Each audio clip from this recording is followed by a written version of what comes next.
మరి పత్రికా మీడియా పాత్ర కూడా చాలా అమోఘమైనటువంటిది.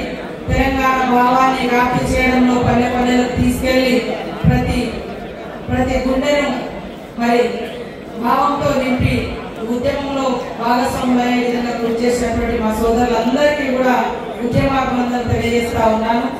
ఈరోజు తెలంగాణ అమరవీరుల యొక్క ఆకాంక్ష నెరవేర్చాలని, ఉద్యమకారుల యొక్క మరి ఆశ ఆకాంక్ష ఆత్మగౌరవాన్ని నిలబెట్టే విధంగా ముందుకెళ్లాలనే మరి సీఎం రేవంత్ రెడ్డి గారి యొక్క ప్రయత్నము, అదేవిధంగా కాంగ్రెస్ ప్రభుత్వం కూడా అదే దిశగా పనిచేస్తా ఉన్నాం.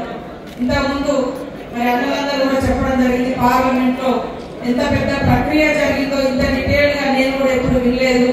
ఇవాళ మదన్న లాంటి వాళ్ళు కూడా చాలా వివరంగా చెప్తుంటే ఇంత చరిత్ర అంటే పార్లమెంట్ లో ఆ రకంగా జరిగింది.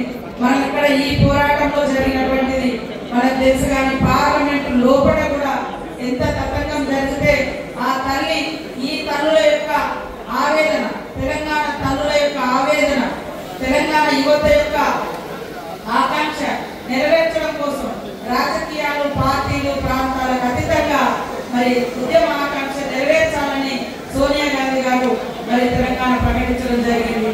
అదేవిధంగా మీరా కుమారి గారు కూడా వారి యొక్క పాత్రను వారు నిర్వర్తించడం, స్వర్గీయురాలైనటువంటి సుష్మా స్వరాజ్ గారు కూడా మరి ప్రతిపక్ష నాయకులుగా సపోర్ట్ చేయడం, ఇవన్నీ కూడా ఈనాటి తెలంగాణ